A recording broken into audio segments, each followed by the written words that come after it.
Bem, o dia hoje foi muito proveitoso. Nós tivemos a oportunidade de aprender não só sobre a vida de Nietzsche, mas sobre o pensamento em si dele, tendo tirado tempo para ler trechos do próprio texto dele.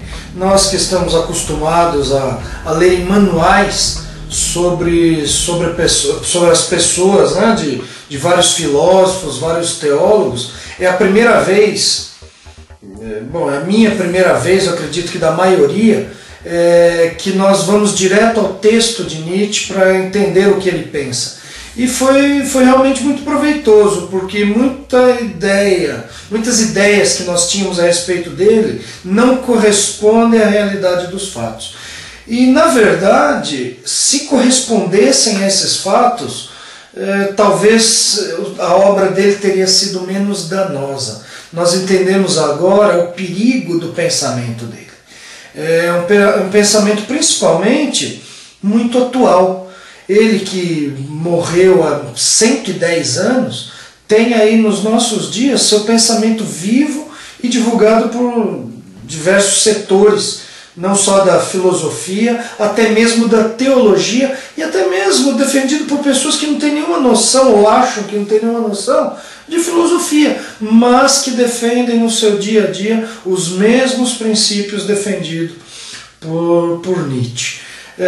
Com esse dia, com a felicidade das colocações e da competência da aula do professor Darley, nós realmente nos sentimos mais preparados para lidar com esse assunto e esperamos outras oportunidades de nos preparar ainda melhor sobre outros assuntos. Esse foi nosso segundo cacecíaco.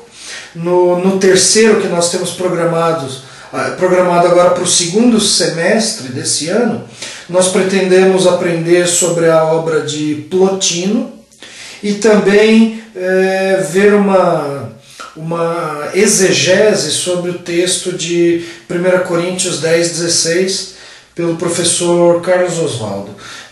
Nós somos gratos a Deus pela oportunidade que tivemos hoje de estudar sobre um assunto de interesse teológico para nós, não a filosofia em si de Nietzsche, mas do risco e com os perigos que nós, como teólogos, temos que lidar no dia a dia, até mesmo da igreja.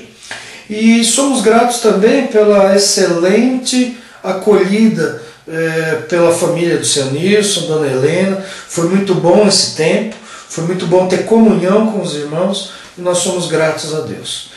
Espero que esse vídeo que nós divulgamos agora, seja de proveito para as pessoas, para os irmãos, assim como foi para nós. Nós, pastores, nós não nos definimos como filósofos no sentido técnico da palavra, mas nós estamos conscientes do nosso dever de lidar com a filosofia como uma forma de mundanismo.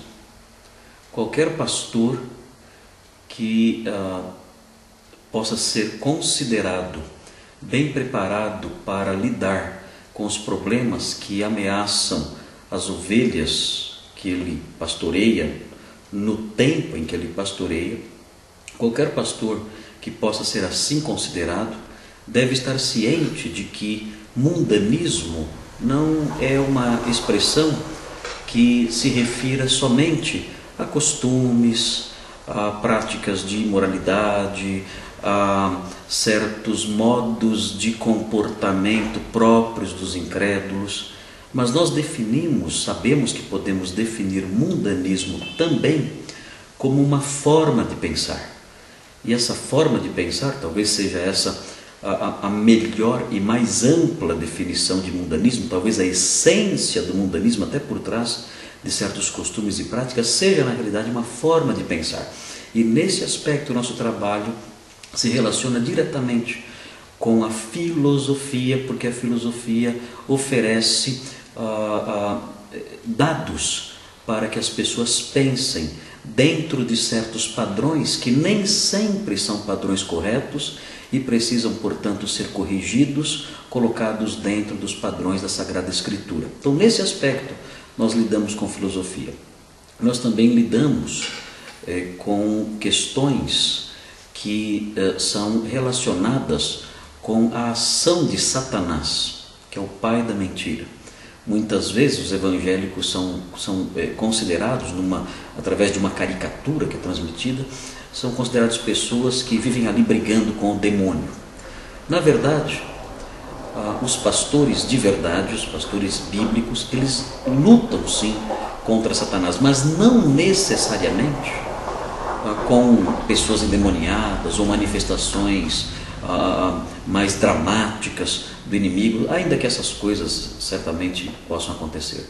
Mas a nossa luta contra Satanás muitas vezes se dá no campo do pensamento, se dá no campo da obtenção, da conquista do modo de pensar das pessoas, do modo de pensar dos homens.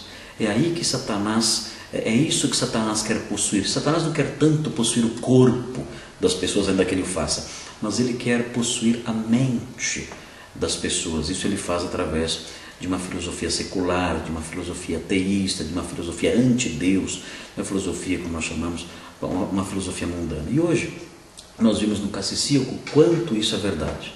Nós aprendemos acerca de Nietzsche e ficamos surpresos com uma forma de ateísmo que nós não conhecíamos e que, na verdade, talvez chocaria os próprios ateus. Descobrimos que Nietzsche, ele condena até mesmo o pensamento ateu, se colocando contra, inclusive,